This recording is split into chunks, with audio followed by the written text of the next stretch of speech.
Oscuridad. Eso llegaba a mis ojos. El estómago me crujía mientras ellos comenzaban a acostumbrarse a una luz que surgía remotamente, tenue y resplandeciente. La nombré Esperanza y me le aferré, pues no tenía nada más.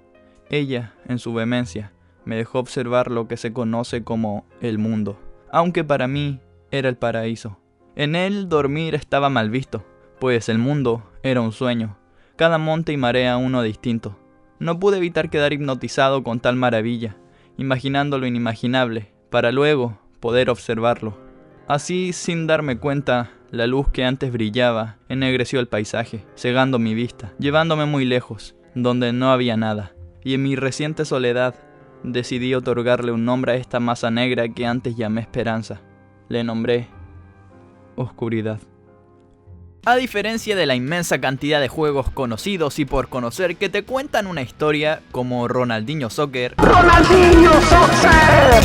Dennis Knight lo hace de la manera más abstracta, metafórica y sobre todo confusa que podría ocurrírseles. Y no lo digo yo, lo dice su creador.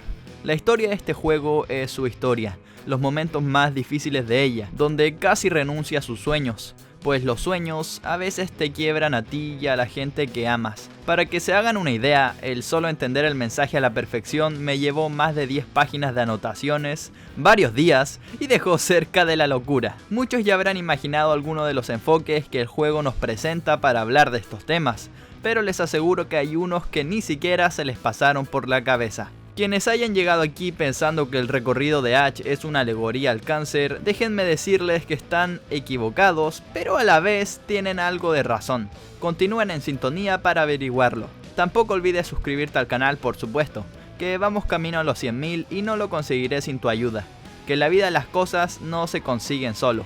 O ese es uno de los muchos mensajes que el creador quiso expresar. De hecho, hablemos un poco de él. Edmund Macmillan. Seré breve aquí, tampoco les quiero contar su vida, ¿sabes? Macmillan fue un chico distinto a los demás, y tuvo problemas por ello. Mientras el resto dibujaba a caballeros o princesas, él se dedicaba a crear los horribles monstruos que enfrentarían. De hecho, de aquí nace la historia del pequeño Isaac, la cual traté hace poco en el canal. Sin embargo, mientras Isaac es un reflejo de su infancia, Dennis Knight lo es de su adultez y su camino como desarrollador de videojuegos. En varios tweets y su entrevista en Gamasutra, nos cuenta entre otras muchas cosas, su proceso creativo, donde Dennis Knight comenzó siendo una exploración de sus dificultades personales, pero a medida que se desarrolló, terminó convirtiéndose en una historia sobre su lucha con el desarrollo de juegos, la obsesión con el trabajo y cómo afecta a su familia. Y en sus propias palabras, hay mucho de esto que aparece en la narrativa del juego, pues mientras lo desarrollaba, en más de una ocasión creyó que sería su último juego, el que a diferencia del resto que hacen honor a clásicos, siguiese la línea de una nota o una carta de jubilación, la escoria solitaria, estresante y paranoica del proceso creativo, esa que te hace sentir un esclavo dentro de un mundo supuestamente a todo color. Uno de los bocetos que Edmund hizo para el juego nos enseña un texto donde Ash se identifica con esta descripción, y creo que ya con eso podemos comprender perfectamente lo personal que se lo tomó Macmillan. Y siendo que tocamos el tema, ¿qué tal si comenzamos de una vez a hablar de la historia de Ash? El juego inicia con Ash, el protagonista de nuestra historia, quien está jugando en directo a su videojuego favorito, The End is Night. Nadie lo ve realmente. De hecho, el título es Ash muere solo, pues en efecto, es lo que ocurrirá. Lleva jugando tanto que ni se ha dado el tiempo de plantearse un poco su situación. Y bueno, no solo morirá solo, sino también aburrido, pues su consola falla estrepitosamente y pierde el juego, obligándolo a dejarla de lado y buscar otra cosa con que entretenerse. En un universo alterno logra pasárselo y todo termina aquí, aunque igual muere aburrido pues no tiene nada más que hacer.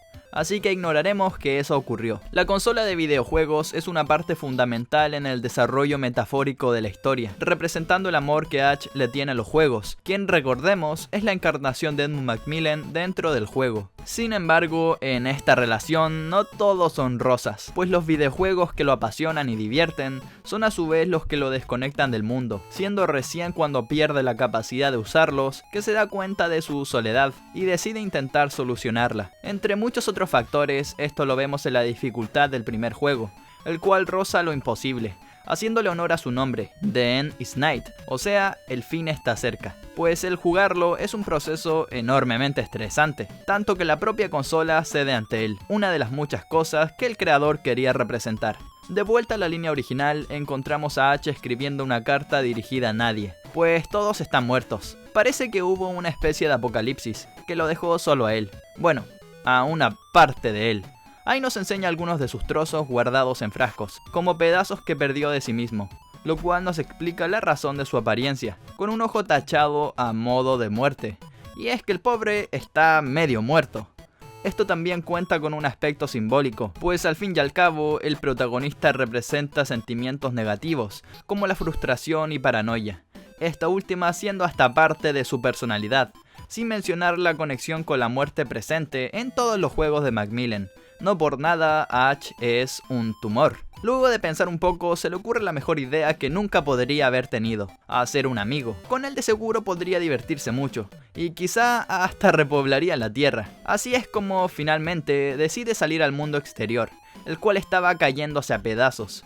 Aquí es donde, además de luchar por su vida y evitar morir, se encuentra con lo que él llama tumores, los que recolectará en su viaje y le servirán más adelante. Si pensamos un poco, los tumores tienen la misma apariencia que los trozos de sí mismo que antes H mencionó, dando a entender que son pedazos de personas que quedaron tirados tras el apocalipsis, cuestión que remarca uno de los esqueletos que nos encontramos en el viaje, quien dice que el tumor salió de él cuando todo comenzó, o más bien terminó. Ahora, si lo quieren ver de otra forma, H es un tumor cancerígeno, el último que quedó medianamente completo tras una quimioterapia, y su objetivo es encontrar el resto de las partes del cuerpo e infectarlas. Y no se puede negar que en cierto sentido es así. Sin embargo, esto va más allá de un mensaje superficial acerca del cáncer y metástasis, pues no es eso lo importante, sino lo que representa en contraste a lo que H, un tumor, cree estar haciendo: encontrar un amigo quien lo acompañará con gusto, cuando la realidad es que está infectando, o mejor dicho, afectando a quien supuestamente ama. H es como se sentía Edmund en su día a día, un tumor para sí mismo y para quienes lo rodeaban, quien aún intentando arreglar las cosas, unir las piezas rotas, solo lograba dañar aún más a la gente en su obsesión y estrés con el trabajo, los videojuegos, quienes, como dije, juegan un papel fundamental, no solo porque el juego en sí comienza con uno, sino porque también en nuestra aventura encontraremos muchos de ellos distribuidos por el mundo, dando a entender cómo aun cuando buscaba arreglar las cosas, la obsesión por ellos no podía salir de su cabeza. Conectado a esto está uno de los puntos más interesantes que el juego nos presenta: los Stevens, quienes son algo así como profetas que prevén el futuro del mundo, pidiendo tumores, o como ellos los llaman, vidas de sufrimiento, como moneda de cambio para acceder a estas profecías llamadas The Future, un mundo que tiene una similitud innegable con Nevermind, el último mundo que el juego nos otorga y tocaremos más adelante. The Future y los Steven están como signo de lo que Edmund o H veían como su futuro, una profecía, algo de lo que no podrían escapar, donde sus más grandes miedos se volverían realidad, mundos cuya dificultad insana confirma esto, pues en el juego un mayor nivel de dificultad insinúa los aspectos o etapas más complejos de la vida de su creador. Dicho esto, toca pasar al origen del verdadero fin, el cual estalló de la mano de Las partes del amigo se recolectan en lugares que tienen una relación bastante interesante y en exceso interpretativa. La cabeza la encontramos en SS Exodus, nombre de un barco que transportó a más de 4.500 judíos luego de la guerra.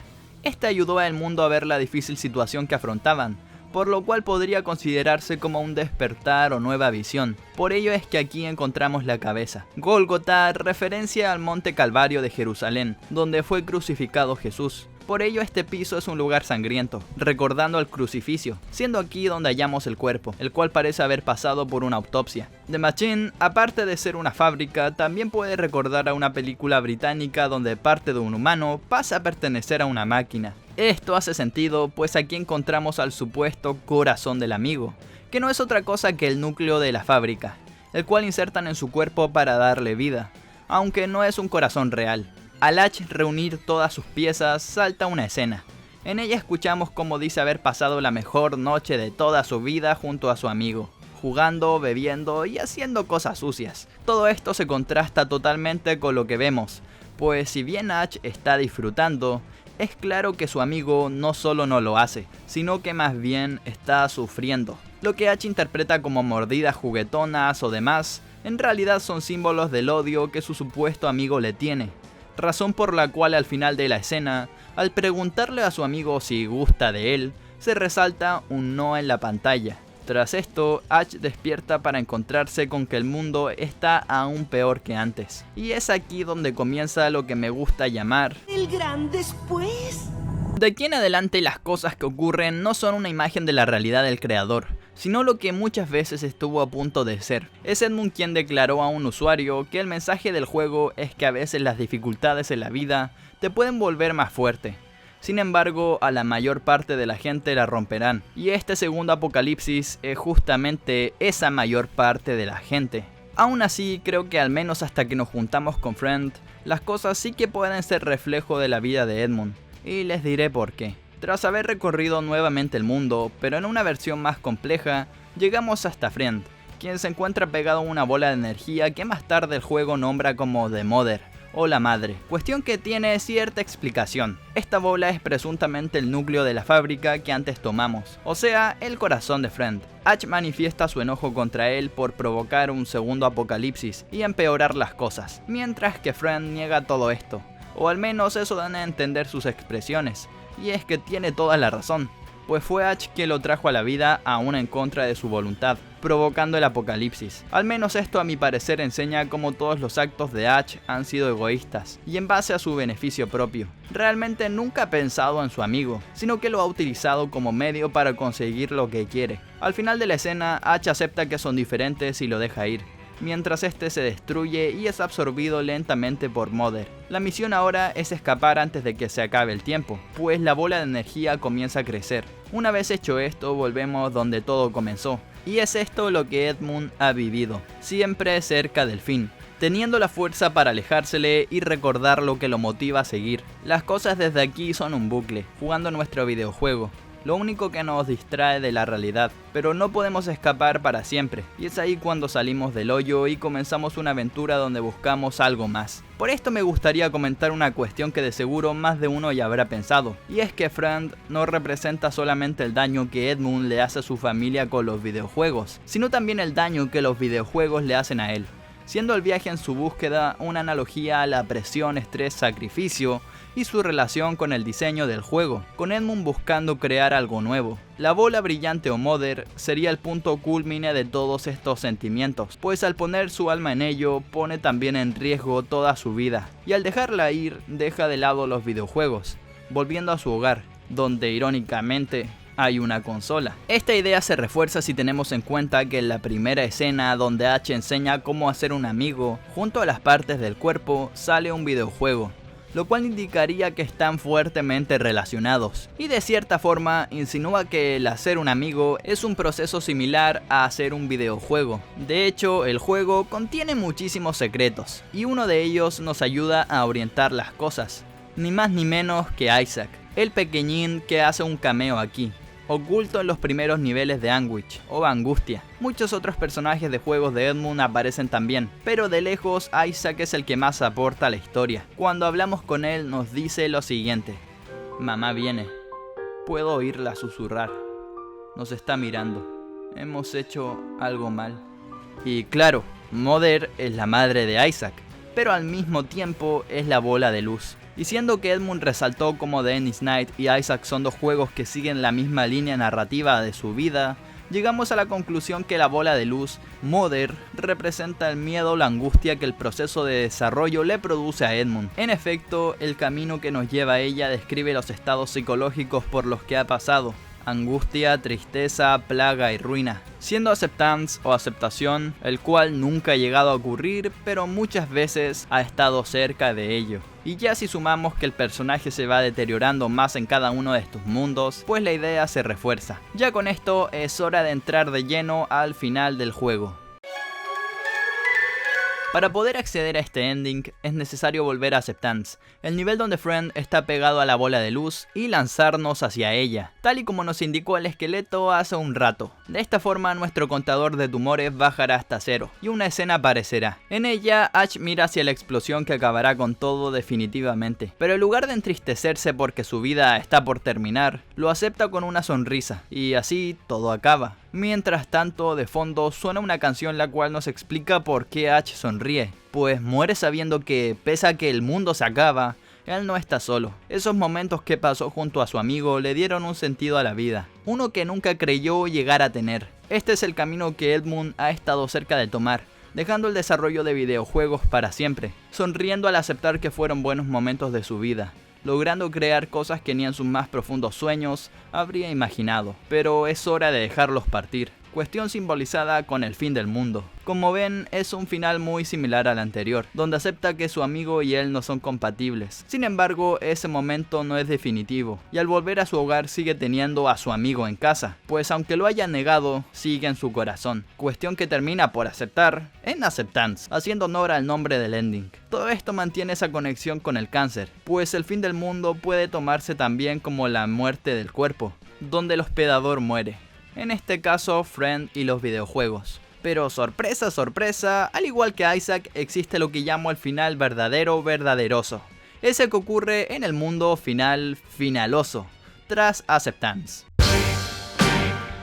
Al True Ending o Nevermore Ending se llega de la misma manera que al de Acceptance. Sin embargo, hay un factor que hace la diferencia, los tumores. Para este ending tendremos que haber reunido más de 450 y lanzarnos nuevamente a la madre, pero esta vez desbloquearemos una nueva zona, conocida como Nevermore, el último mundo del juego que comparte los gráficos con The Future, en referencia a que este predecía que el futuro sería Nevermore, pues Nevermore es como quedó el mundo tras la explosión. Por ello de fondo vemos un paisaje post-apocalíptico, lleno de rayos y con el mundo aparentemente en proceso de quebrarse. El nombre del mundo también es un contraste al del anterior, Acceptance o aceptación, donde claro, aceptamos nuestro destino. En Nevermore o Nunca más bien lo repudiamos, odiando en lo que se convirtió todo. Y en este caso, si conectamos con los juegos, sería como Edmund vería su vida de forma realista sin el desarrollo de ellos, la única manera que tiene de purgar sus sentimientos negativos. El hecho de que Ash necesite tantos tumores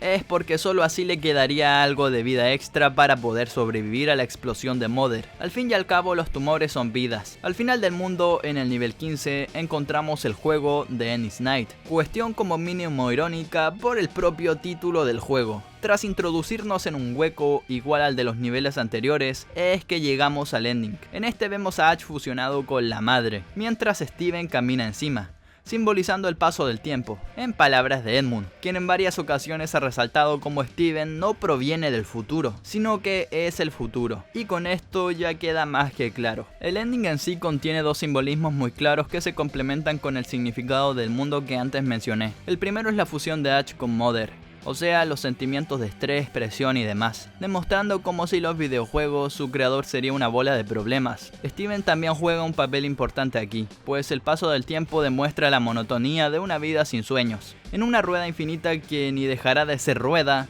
ni dejará de ser infinita. Una curiosidad con respecto a este tema es que originalmente The Ennis Knight fue desarrollado como Ouroboros, un juego centrado en Steven, donde este caminaba en torno a una rueda infinita, superando obstáculos autogenerados. Esta idea fue dejada de lado y el juego terminó transformándose en The Ennis Knight, aunque como ven, mantuvieron este concepto para el True Ending.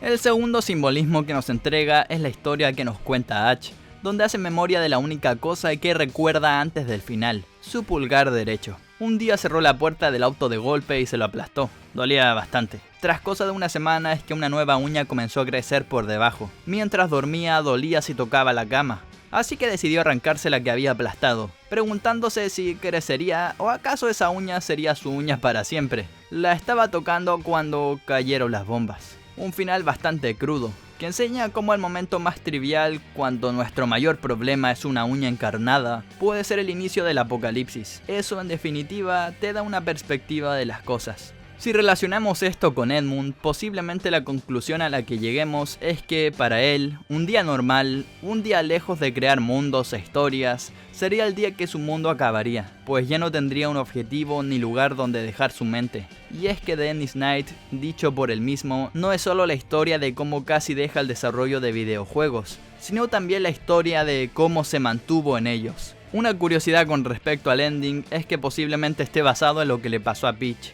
la hija de Edmund, pues él dijo que había tenido cierta relevancia en uno de los endings, y es de suponer que es este. Solo puedo decir que espero su dedo ya esté bien. Siguiendo la costumbre, si relacionamos este ending con el cáncer, obtenemos que sería la representación de cómo invadió todo el cuerpo de su huésped. Ahora, muchos pensarán que estos son todos los endings, pero déjenme decirles que eso no es del todo cierto, pues los juegos tienen mucha relevancia, tanta que nos dejan ver información si dejamos el alma en ellos, literalmente. Así que démosle un vistazo, ahora sí que sí, a los dos endings finales provenientes de las...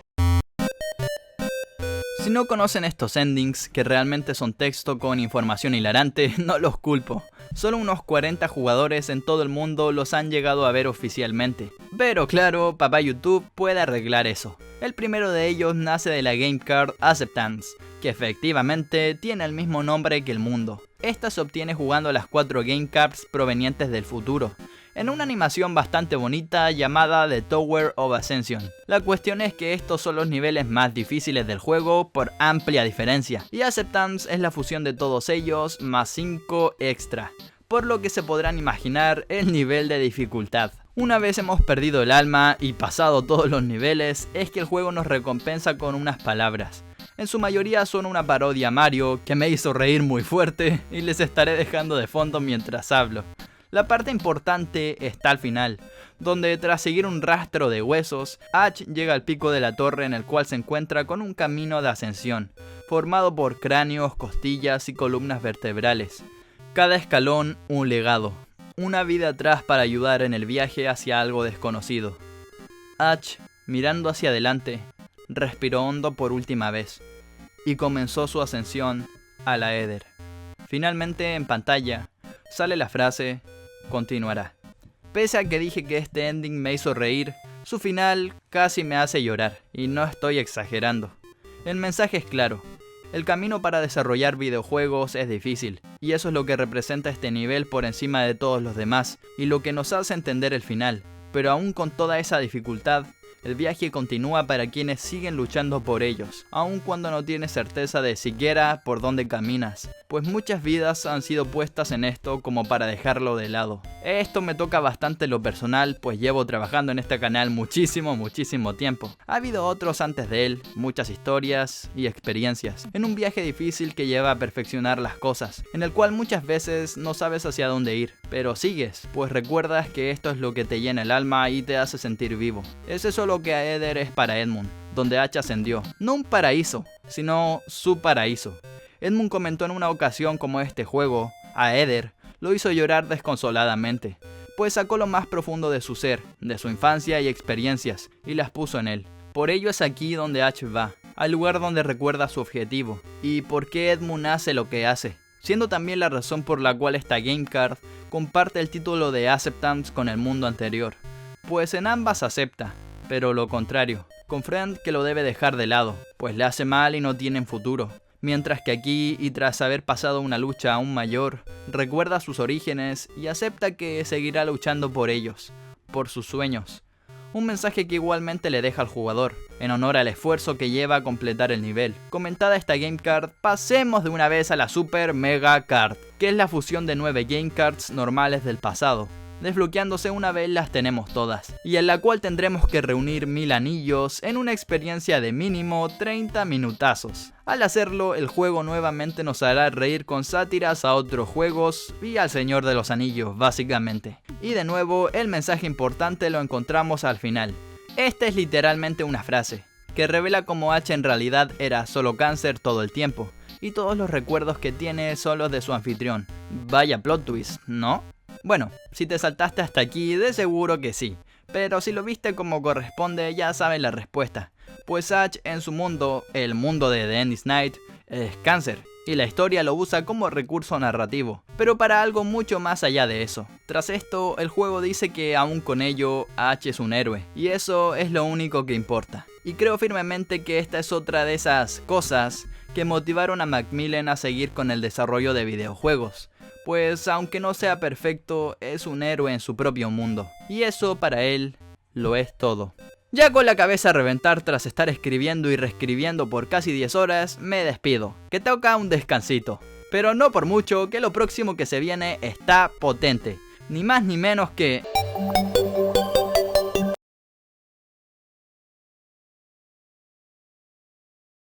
Me piro vampiro.